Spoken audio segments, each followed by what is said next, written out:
एक गरीब किसान की दर्द भरी कहानी जिसे आपको सुनते ही आंखों में आंसू आ जाएगी। आप सभी दुख से भर जाएंगे। ये बच्चों के लिए गरीब किसान की दर्द भरी कहानी। आप ध्यान से सुनिए। जून का महीना था। चिलचिलाती धूप में रामलाल अपने मन में बड़बड़ाते हुए जा रहा था। धूप इतनी तेज थी कि जमीन भी आग से तप रही थी। रामलाल के पैर में चप्पल भी नहीं थी। वो नंगे पैर लंबे लंबे पगों से आगे बढ़ता जा रहा था। उसको अपनी नहीं बल्कि अपने खेतों की बहुत ज़्यादा फिक्र थी। जंगली भुंडों के झुंड खेतों में आते थे और कुछ ही मिनटों में खेत को नहस तहस कर देते थे। रामलाल के खेत में इस साल बहुत ही अच्छी तरबूज की फसल लगी थी, जिसे देखकर उसकी जान में जान आती थी। उसके पास पैसा नहीं था, लेकिन उसके गांव के एक ही जमींदार से पैसा लिया हुआ था, जिस पर जमींदार का ब्याज बहुत तेजी से बढ़ रहा था। रामलाल मन ही मन में सोच रहा था, इस बार तरबूज बेचकर जमींदार का सारा कर चुकाऊंगा और इसके बाद अपनी बीवी के लिए एक अच्छी सी साड़ी और अपने लिए एक कुर्ता खरीद लूंगा। बच्चों के पास भी कपड़े नहीं हैं, उन्हें भी कुछ न कुछ देना पड़ेगा। आगे सर्दी भी आने वाली है, जिसके लिए रजाई और कंबल भी लेना पड़ेगा। वह यही सब अपने मन में बड़बड़ाते हुए खेतों की तरफ जा रहा था। उसे अपने पैरों की फिक्र नहीं थी। आम आदमी तो ऐसी गर्मी में नंगे पैर नहीं चल पाता, लेकिन रामलाल अपने मन में सपने देखता हुआ अपने खेतों की ओर बढ़ता चला जा रहा था। खेत के पास पहुंचते ही रामलाल गदगद हो गया। खेत में बहुत अच्छी तरबूजे की फसल थी। वह हर समय खेत में ही आते जाते रहता था, क्योंकि अगर धोखे से भी भूंडा गया तो उसका पूरा का पूरा खेत कुछ ही समय में खत्म हो जाएगा और उसके सपने मिट्टी में मिल जाएंगे। इसीलिए रामलाल दिन में और रात में पूरा समय खेत में ही गुजारता था।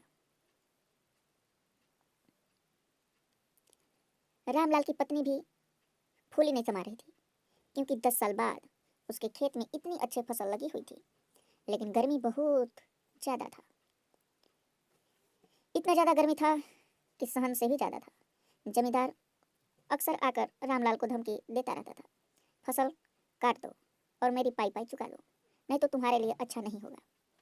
रामलाल ने हाथ जोड़कर कहा, इस साल खेत में फसल अच्छी लगी है साहब, मैं आपका एक एक पैसा चुका दूंगा। तरबूजे की फसल लगभग तैयार थी। जितनी खुशी आज रामलाल को हो रही थी, इनका अंदाजा लगाना आज मुश्किल था। वह मन ही मन में खुशी से झूम रहा था, लेकिन उसको पता था कि अगर जरा सा भी हमसे चूक हुई तो मेरा सब कुछ नष्ट हो जाएगा। रात में भी वह जरा सी आहट से भी उठ के बैठ जाता, अपने खेत में इधर उधर देखता और आकर फिर से सो जाता। उसकी नींद कभी पूरी नहीं हो पाती थी।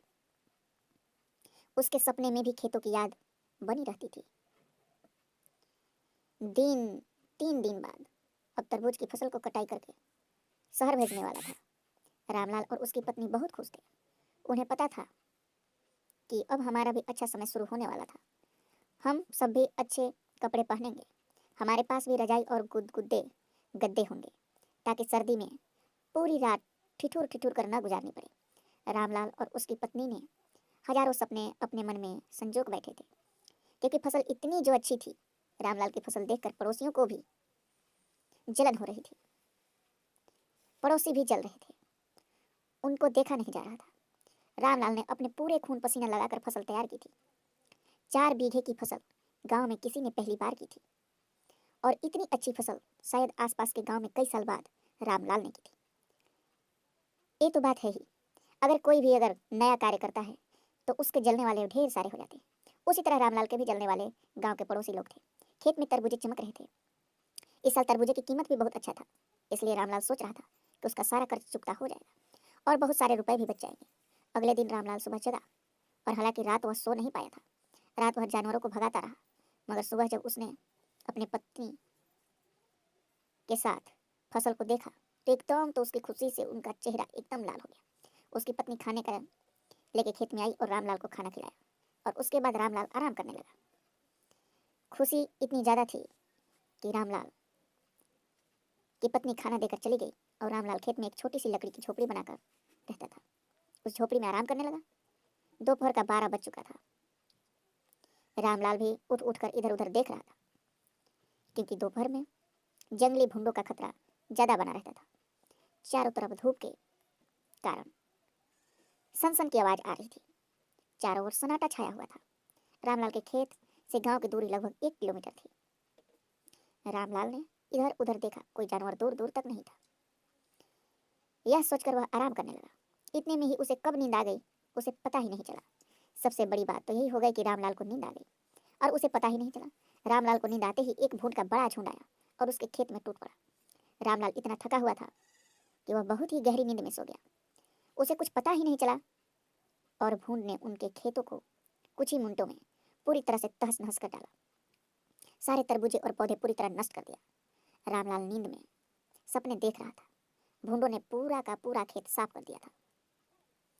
दोपहर को 3 बजे के आसपास जब रामलाल की पत्नी खेत में आई, तब खेत में उस समय सिर्फ 2 ही भूंड घूम रहे थे। बाकी खेत पूरी तरह से साफ हो गया था। उसमें एक भी तरबूजा नहीं बचा था। रामलाल की पत्नी दौड़ती हुई आई जहां रामलाल सोया हुआ था। उसने रामलाल को जगाया और जब रामलाल उठकर अपने खेत की तरफ देखा तो उसका पूरा रंग ही उड़ गया। वह वहीं पर अपना माथा पटकने लगा। उसके सारे सपने बस थोड़ी देर में चकनाचूर हो गए। अब वह सोच रहा था, जमींदार का कर्ज कैसे चुकाऊंगा। रामलाल की पत्नी बेहोश होकर वहीं ही गिर गई। रामलाल को भी होश नहीं था। उनको भारी आघात लगा हुआ था। वह बहुत बड़ा आदमी बनने का सपना नहीं देख रहा था। वह सिर्फ अपना घर सुधारने के बारे में सोच रहा था। लेकिन अब उसके सारे सपने पूरी तरह से टूट गए थे। रामलाल और उसकी पत्नी की आंखें खेत को देखकर पथरा सी हो गई थी। खेत में चल रहे 2 भूंड भी अब जा रहे थे। शायद उनकी भी पेट भर गया था। खेत में ऐसा कुछ भी नहीं बचा था कि उसे जानवर भी खा सके। रामलाल ने आसमान की तरफ देखा और फिर वहीं गिरकर बेहोश हो गया। आखिर क्यों ना बेहोश होता, क्योंकि रामलाल जो गरीब किसान एक आसरा लगाया हुआ था, उसी खेत की बदौलत उसकी सारी आसरा टूट गई। दोस्तों, आप भी अगर गरीब किसान से प्रेम करते हैं तो वीडियो को लाइक शेयर जरूर से जरूर करें और कमेंट में किसान के प्यार भरा 2 शब्द जरूर लिखें। धन्यवाद।